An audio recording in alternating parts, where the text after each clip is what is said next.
Éminemment stratégique. En effet, avec la nouvelle loi, le procureur général de la Cour d'appel de Dakar règle les conflits de compétences entre le procureur de la République financier et les autres procureurs.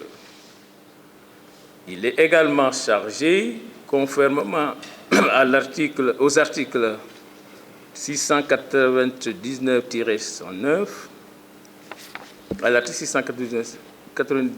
677-109 du Code de procédure pénale, il est donc chargé d'animer et de coordonner la conduite de la politique pénale en matière de poursuite des infractions à caractère économique ou financier.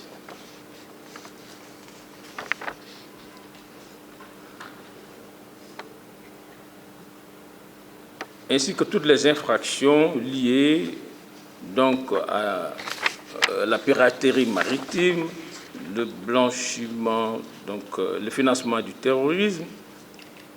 Vous verrez toute cette panoplie d'infractions donc dans la loi aux articles 677-93 et 617-94 du Code de procédure pénale. Monsieur le ministre, donc tous mes remerciements pour cette marque de confiance et que le Tout-Puissant vous accompagne dans l'exercice de vos missions régaliennes. Monsieur le représentant du Premier président de la Cour suprême, Monsieur le représentant du procureur général après la dite Cour, l'installation des membres du pôle judiciaire financier m'offre l'occasion de saluer l'activité consultative de la Cour suprême, qui a répondu favorablement à la demande d'avis du gouvernement sur le projet de texte soumis à son examen, à savoir la création du pôle judiciaire financier. Je me rappelle, alors conseiller à la Cour suprême, conseiller à la Chambre pénale de cette Cour, avoir été désigné par le Premier président comme membre de la commission spéciale chargée d'examiner le dit texte. Loin alors d'imaginer que je serai un jour ici pour jouer le rôle donc, que la loi me confère.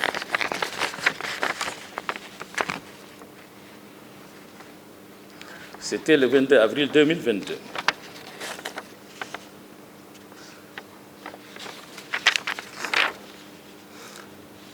Monsieur le Premier président de la Cour des comptes, le procureur général de la dite Cour, je salue votre présence. Monsieur le Premier président de la Cour des séants, je vous félicite pour votre nomination amplement méritée. J'associe à ces félicitations l'ensemble des collègues promus et dont une large frange est ici présente pour être installée. Je n'oublie pas les premiers présidents et procureurs généraux des cours d'appel, ainsi que les collaborateurs attitrés des magistrats, je veux parler des greffiers.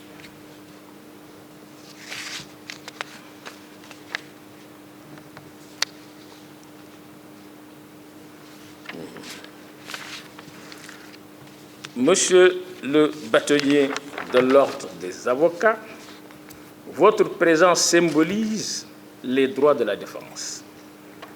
Défense des personnes en conflit avec la loi pénale, mais aussi défense des victimes dans la reconnaissance de leur droit de réparation, le droit à réparation des dommages à elles causés. Je salue la présence des représentants des différents ordres, huissiers, qui sont des acteurs incontournables de la justice, les experts comptables, les géomètres, la Chambre des notaires et l'ensemble des autorités administratives indépendantes. Je n'oublie pas les EPJ qui sont représentés aujourd'hui par leur hiérarchie. Le pôle judiciaire financier sera installé dans cette salle mythique. Des salles d'audience mythiques, il en existe dans l'histoire de la justice pénale internationale. C'est, par exemple, la salle numéro 600 du tribunal de Nuremberg qui a abrité le procès des criminels de guerre nazis. C'est ici, dans cette salle 4 du palais de justice de Dakar, que les chambres africaines extraordinaires créées au sein des juridictions sénégalaises ont poursuivi, jugé et condamné un ancien chef d'État africain pour des crimes contre l'humanité et des crimes de guerre. Et ce faisant, les chambres venaient de tracer au Sénégal, et pour la première fois en Afrique, les sillons de la lutte contre l'impunité en Afrique des crimes fondamentaux.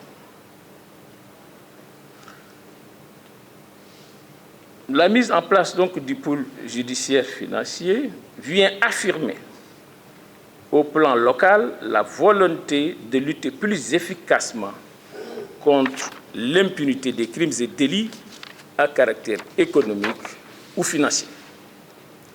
Ce processus va en droite ligne avec le respect des engagements découlant des conventions internationales signées et ratifiées par les États parties. Je peux citer, par exemple, la Convention des Nations Unies contre la corruption. M'adressant aux membres du pôle judiciaire financier, je leur dirai félicitations pour avoir été nommés donc par l'autorité en raison de leurs compétences et de leur intégrité. Vous ferez votre travail conformément à la loi, mais dans le respect de la dignité de la personne humaine et des droits de la défense.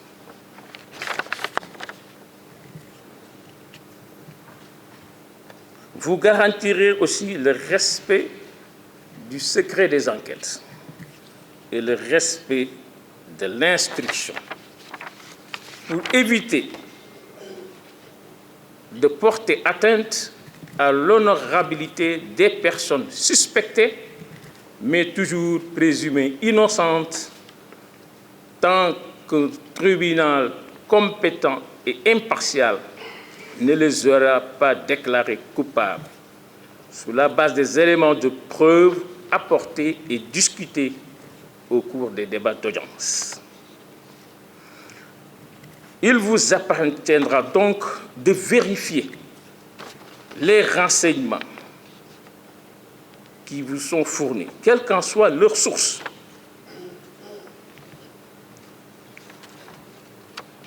Vous devez les vérifier avant d'agir, de prendre des décisions.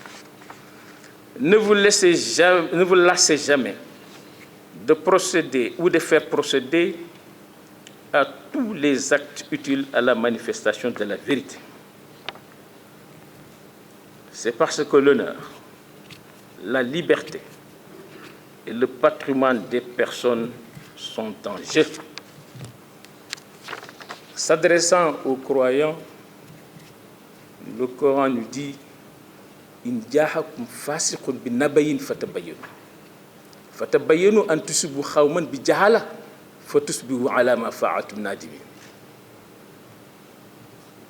Si un pervers, littéralement, vous apporte une nouvelle, vérifiez bien clair, de crainte que par inadvertance, vous ne portiez atteinte à des gens et que vous le regrettiez par la suite. Ce principe des précautions est de portée universelle.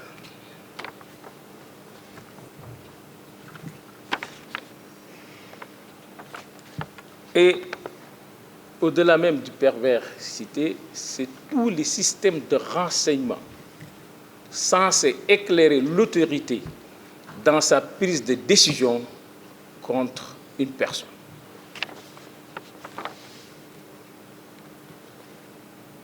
Ce principe est important. Son exigence est presque impérative dans l'œuvre de justice. C'est pourquoi certainement que l'information judiciaire a été instaurée pour permettre aux juges de vérifier la véracité des faits qui ont été rapportés par les enquêtes, les rapports d'enquête, les rapports d'audit.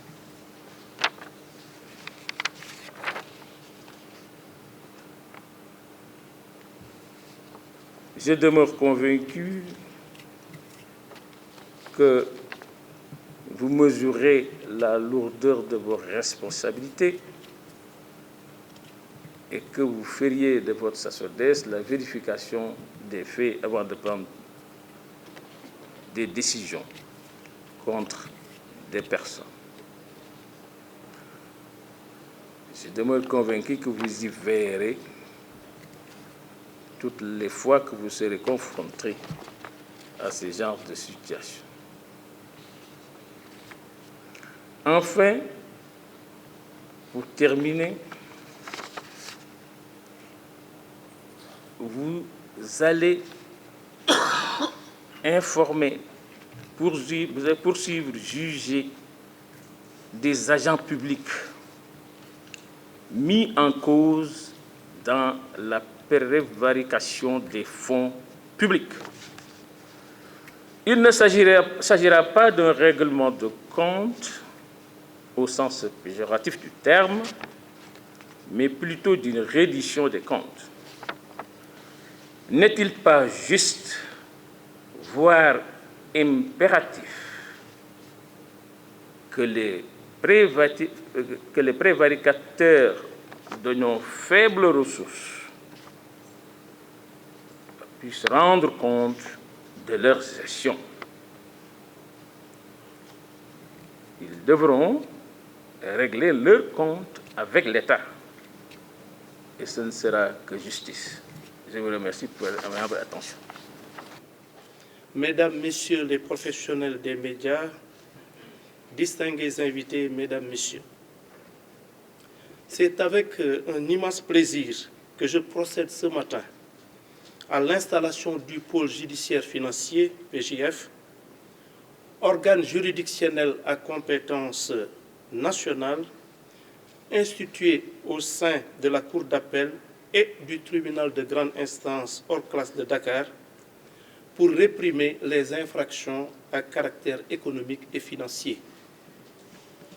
Je voudrais ainsi vous remercier d'avoir accepté notre invitation à venir partager avec nous ce moment solennel qui symbolise l'engagement indéfectible des autorités étatiques à rendre effectif ce nouveau mécanisme créé par la loi numéro 2023-14 du 2 août 2023 modifiant le code de procédure pénale pour remplacer la Cour de répression de l'enrichissement illicite CREI.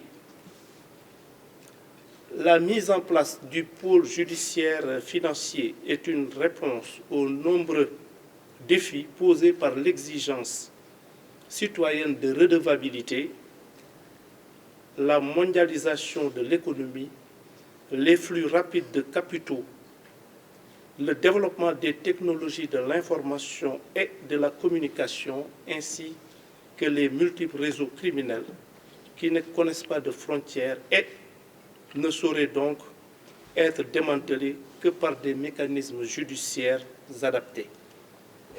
Mesdames et Messieurs, vous me permettrez de rappeler que depuis plusieurs décennies, le Sénégal a montré une réelle volonté de combattre la malgouvernance économique ainsi que la corruption et les détournements de deniers publics, avec notamment la création en 1981 de la Cour de répression de l'enrichissement illicite, la CREI.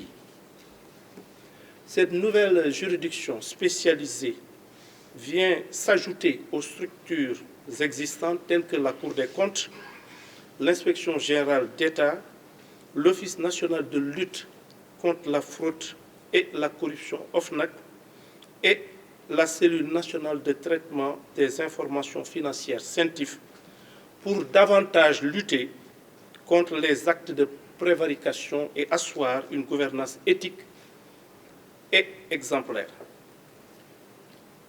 La loi sur le pôle judiciaire financier s'inscrit dans la même dynamique en ce qu'elle hérite des dispositions pertinentes de la loi relative à la CREI, prend en compte les critiques formulées contre celle-ci et intègre les engagements internationaux de notre pays en matière de lutte contre les pires formes de criminalité transnationale organisée. Par ailleurs, le pôle judiciaire financier allie les besoins d'efficacité dans la répression et l'efficience dans la gestion des ressources humaines. Il ne se limite pas seulement à remplacer la CREI, mais se veut plus innovante et conforme aux exigences du moment. Aussi, dispose-t-il d'un domaine de compétences plus élargi. En ce sens, outre l'enrichissement illicite, le pôle prend en compte d'autres incriminations telles que la corruption et pratiques assimilées,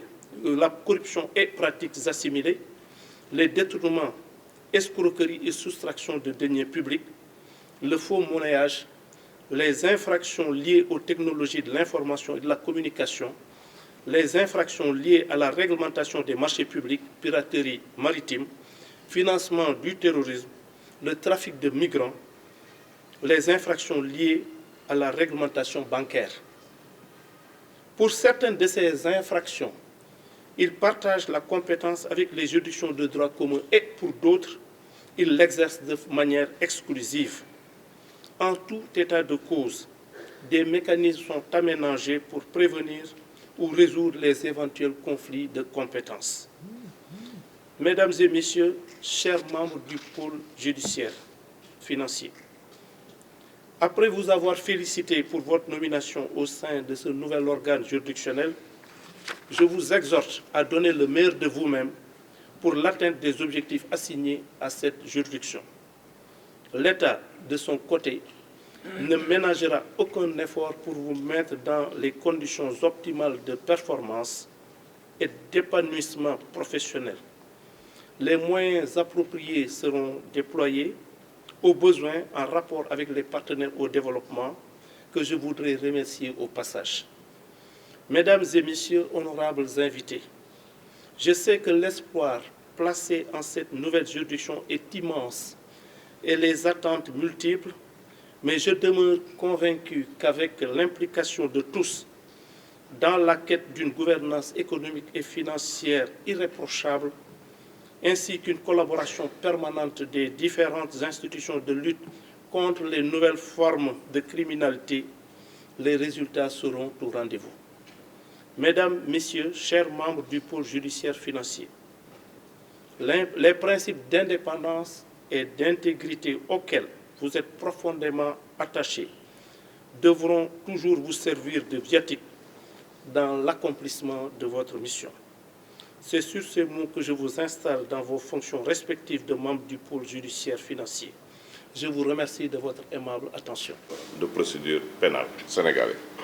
Monsieur le garde des Sceaux, ministre de la Justice, tout en vous souhaitant la bienvenue chez vous, permettez-nous de vous féliciter à nouveau et de vous exprimer toute la fierté de la magistrature de vous voir à la tête du département de la justice.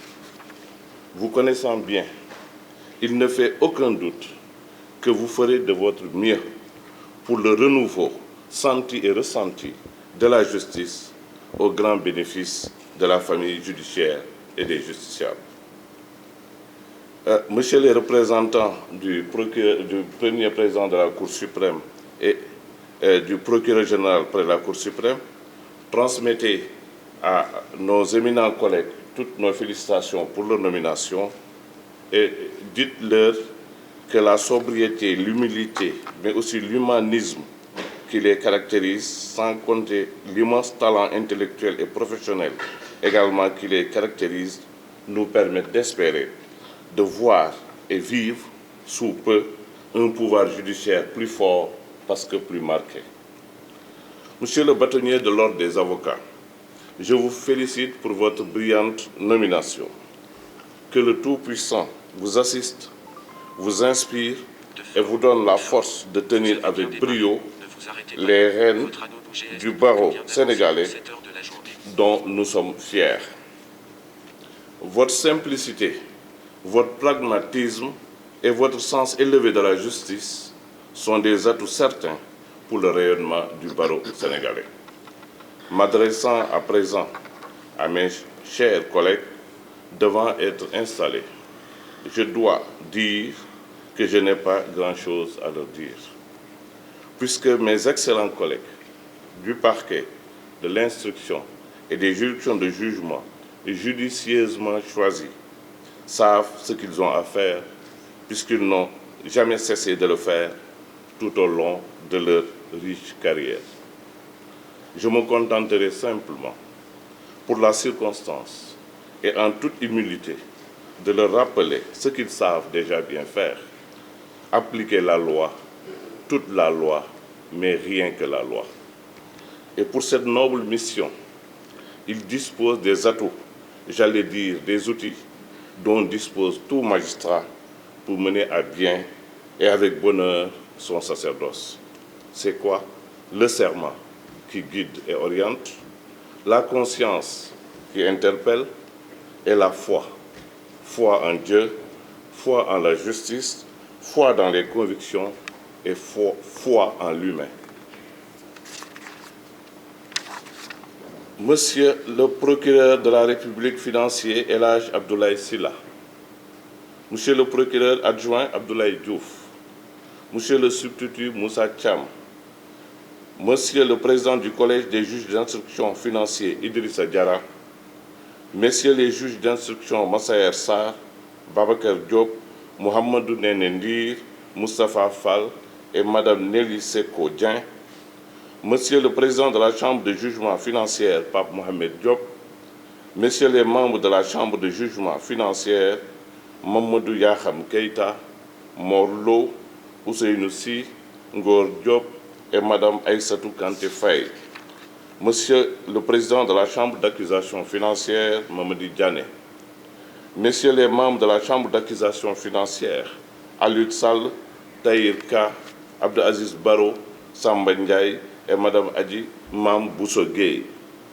Madame la présidente de la Chambre des appels financiers Anta Ndiaye Diop, Messieurs les membres de la Chambre des appels financiers Mamadou Diallo, Thierno Niang, Fall Babacar Sy, Madame Fatou Bintou Sissoko. Le législatif a joué son rôle en votant la loi contre la criminalité économique et financière. L'exécutif a joué sa partition en mettant en place le dispositif nécessaire après vous avoir judicieusement fait nommer pour donner corps et âme et vigueur à la nouvelle et prestigieuse institution. Le judiciaire, incarné dans cette dynamique par vos illustres personnes, devra accomplir sa mission de traitement et de répression des infractions à caractère économique et financier, assurant ainsi la sauvegarde des ressources publiques. Monsieur le procureur général parlait de faibles ressources publiques, effectivement, de nos faibles ressources publiques provenant essentiellement des contribuables sénégalais et devant servir exclusivement à l'intérêt général. Je ne doute point que vous y attellerez avec efficacité, sans tambour ni trompette, mais avec célérité et sérénité. Qu'Allah vous assiste et vous inspire. Mesdames, Messieurs, nous vous remercions tous, au nom de la compagnie judiciaire du ressort de Dakar, de votre présence à cette importante cérémonie, ainsi que de votre aimable attention.